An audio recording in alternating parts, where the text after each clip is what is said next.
شهر رمضان الذي أنزل فيه القرآن هدى للناس وبينات من الهدى والفرقان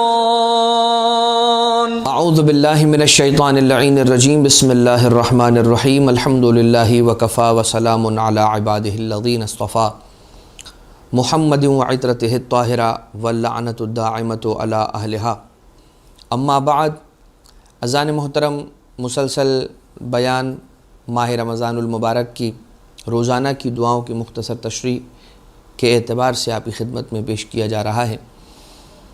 22ویں دن کی دعا ماہ رمضان میں جو امام معصوم علیہ السلام نے تعلیم فرمائی، اس کے الفاظ یوں ہیں: اللہم افتح لی فیہ ابواب فضلک وانزل علی فیہ برکاتک ووفقنی فیہ لموجبات مرضاتک واسکنی فیہ بحبوحات جناتک یا مجیبہ دعوت المضطرین. کہ اے پروردگار میرے لیے اپنے فضل کے دروازوں کو کھول دے اس دن میں، وانزل علیہ فیہ برکاتک، اور اے پروردگار اپنی برکتوں کو اس دن میں میرے لیے نازل فرما. ووفقنی فیہ لموجبات مرضاتک، اور اے پروردگار اپنی مرضیوں کو حاصل کرنے والی چیزوں کی توفیق مجھے عطا فرما، اور اے پروردگار مجھے اپنی جنتوں کے اندر ساکن فرما، قیام کرنے کا حقدار بنا. یا مجیب دعوت المضطرین، اے مضطر لوگ جو حالت اضطراری میں ہیں، جو مضطر لوگ ہیں، جو مجبور ہیں، ان کی دعاؤں کو مستجاب کرنے والے اور ان کی دعاؤں کو سننے والے. اس دن کی دعا کی تلاوت کا ثواب روایتوں میں یوں بیان کیا گیا ہے کہ من دعا بہ ہون اللہ لہ مسئلۃ منکر و نکیر. جو کوئی اس دن اس دعا کی تلاوت کرتا ہے تو پروردگار عالم اس کے لیے منکر اور نکیر کے سوالوں کو آسان کر دیتے ہیں. وسکرات الموت، اور موت کی سکرات یعنی جان کنی کا عالم جو ہوتا ہے، جان نکلنے کا جو عالم ہوتا ہے، وہ اس کے لیے آسان کرتے ہیں. وثبتہ بالقول الثابت، اور پروردگار اس کے قول کو قول ثابت قرار دیتا ہے اور اس میں کوئی جھول نہیں ہوتا، اور پروردگار عالم اس کی بات کو، اس کے قول کو ثابت کر دیتا. اب پروردگار عالم کے فضل کا سوال کیا گیا ہے یہاں اس دعا کے اندر، اور یوں بیان ہوتا ہے کہ لو لا فضل اللہ علیکم ورحمتہ، اگر اللہ کا فضل تم پر نہ ہوتا اور اس کی رحمت تم پر نہ ہوتی، لکنتم من الخاسرین، تو تم یاد رکھو کہ نقصان اٹھانے والے اور خسارہ اٹھانے والوں میں سے ہو جاتے. اب دو چیزیں ہیں ہمارے پاس، فضل اور عدل. عدل کو کمپیئر کیا جاتا ہے فضل سے، اور اس اعتبار سے علماء کرام نے مختلف بیانات اپنے بیان کیے ہیں. یہاں پر مختصر سی بات ہم فضل اور عدل کے اعتبار سے آپ کی خدمت میں پیش کرنا چاہیں گے، اور اس سے پھر کچھ نتائج. اور وہ بات یہ کہ ایک چیز ہے کہ جس کا نام ہے فضل، ایک ہے اس کا نام عدل. فضل کسے کہتے ہیں؟ کسی کو اپنی مرضی سے تھوڑا سا زیادہ دے دینا. عدل کہتے ہیں کس چیز کو؟ عدل کہتے ہیں کہ بھائی جتنا طے ہوا ہے، جتنا اس کا حق بنتا ہے، اس کو اتنا دینا. اور فضل یہ نہیں ہے. فضل یہ ہے کہ بھائی جس کو آپ کا دل چاہے، آپ کی مرضی ہے، یہ آپ نے اپنے فضل سے، اپنی مرضی سے کسی کو کچھ ایکسٹرا دے دیا. اس کی مثال ہے، میرے گھر پر اگر کوئی کام کرنے کے لیے مزدور آ رہا ہے، اور لیٹ سے فار ایگزامپل وہ کارپینٹر ہے اور وہ میرے لیے ایک الماری بنا رہا ہے، تو میں نے ویسے ہی 2 کارپینٹرز اگر بلائیں ایگزیکٹلی سیم بلڈ وائز، ہر اعتبار سے آئیڈیل سچویشن کے اندر رہتے ہوئے اگر میں بیان کروں، تو 2 کارپینٹرز کو بلایا ہے اور ان دونوں کارپینٹر سے یہ ریکویسٹ کی ہے کہ آپ نے ایک الماری بنانی، اور دونوں کو ایک جیسا مواد دیا ہے اور دونوں کی ایک جیسی محنت ہے، اور ان سے یہ کہا جائے گا کہ بھائی آپ بنائیے. تو ہر فرد کو میں الماری بنانے پر 1000 روپے انعام نہیں، اس کی اجرت دوں گا، 1000 روپے اس کی اجرت دوں گا۔ دونوں نے الماری بنا لی اور دونوں کو اجرت دینے کا وقت آیا، میں نے ایک کو 1000 روپے دیے، ایک کو 1200 روپے دیے۔ اب یہ کون سی سچویشن ہے؟ یہ سچویشن ہے فضل کی۔ ایک سچویشن یہ ہے کہ میں نے دونوں سے طے کیا تھا 1000 روپے، دونوں نے الماری بنائی، دونوں نے سیم محنت کی، دونوں سیم بلڈ کے افراد ہیں اور آئیڈیل سچویشن ہے، اس لیے دونوں کی ایک ہی جتنی بنتی ہے، کتنی؟ 1000 دونوں کو مجھے 1000 روپے دینے چاہیے، اس کو بھی 1000 دوں میں، اس کو بھی 1000 دوں، لیکن میں یہ کرتا ہوں ایک کو 1000 دیتا ہوں، دوسرے کو 800 دیتا ہوں۔ یہ عدل نہیں ہے، یہ ظلم ہے۔ اب مجھے بتلائیے کہ اگر کوئی شخص عدل نہیں کرتا تو سوال ہوگا، بالکل سوال ہوگا۔ سوال اس لیے ہوگا کہ بھائی آپ نے عدل کرنا ہے، عدل کرنا ہے کیوں؟ کیونکہ آپ نے وعدہ کیا تھا، آپ نے طے کیا تھا کہ اگر تم الماری مجھے بنا کر دو گے تو میں تمہیں بھی 1000 دوں گا، تمہیں بھی 1000 دوں گا۔ ایک کو آپ نے 1000 دیا، دوسرے کو آپ نے 800 دیے، 200 اس میں ڈالیں اور پورا کریں 1000، تو یہ اس کی صرف اور صرف اجرت بنے گی۔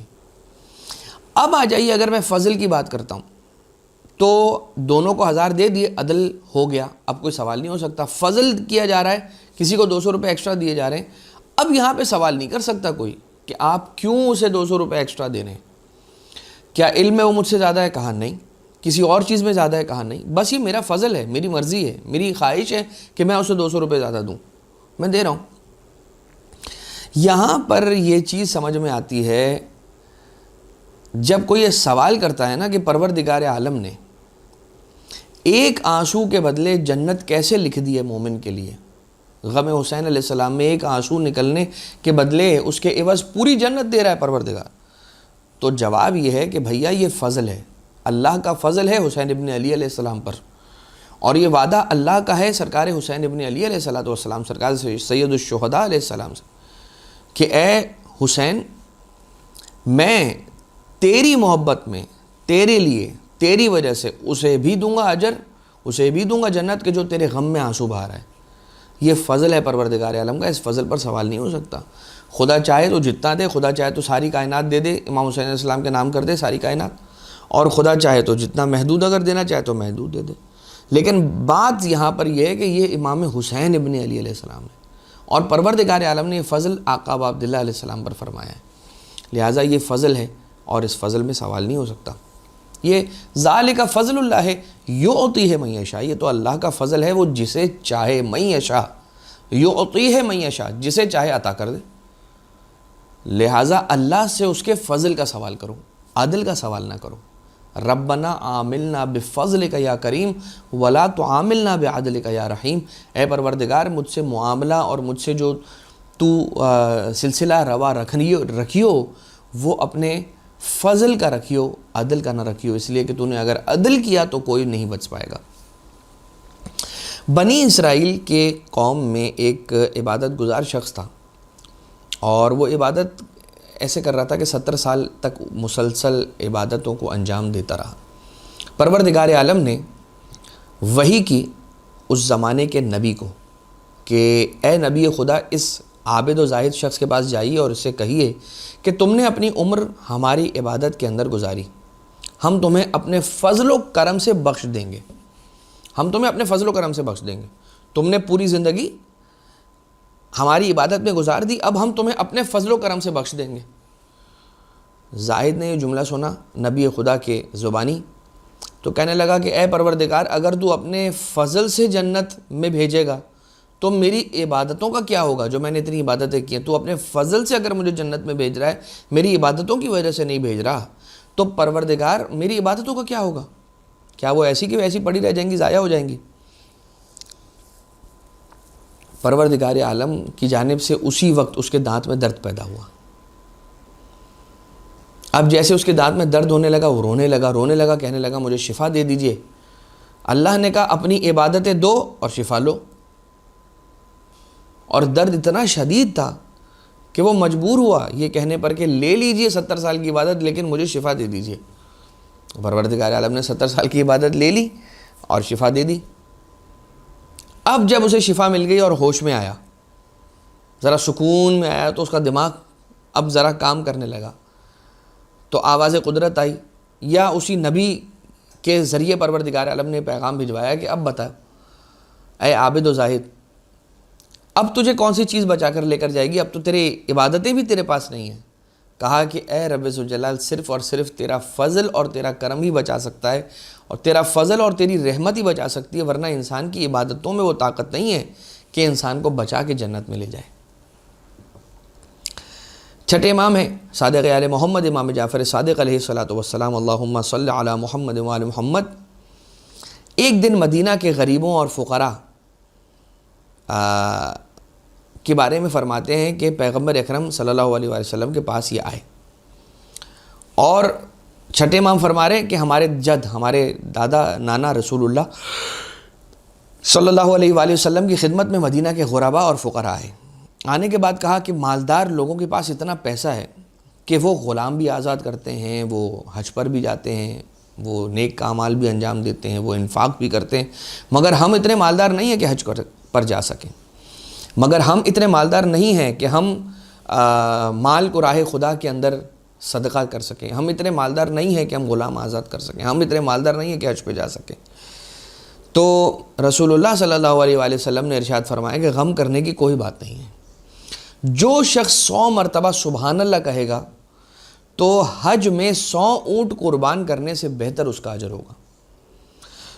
جو شخص 100 مرتبہ اللہ اکبر کہے گا تو 100 غلام آزاد کرنے سے بہتر ہوگا یہ عمل، اور جو شخص 100 مرتبہ الحمدللہ کہے گا تو 100 اونٹوں کو ساز و سامان سمیت راہ خدا میں بھیجنے سے یہ کام بہتر ہوگا۔ پروردگار کتنا کریم ہے اپنے بندوں پر، خواہش یہاں سے بندہ کر رہا ہے، وہاں سے عطا پروردگار عالم کر رہا ہے کہ بھائی پرانی امتوں کے لیے تو یوں تھا، ہمارے لیے یہ ثواب نہیں ہے۔ خدا نے کہا تو بھی لے لے یہ ثواب۔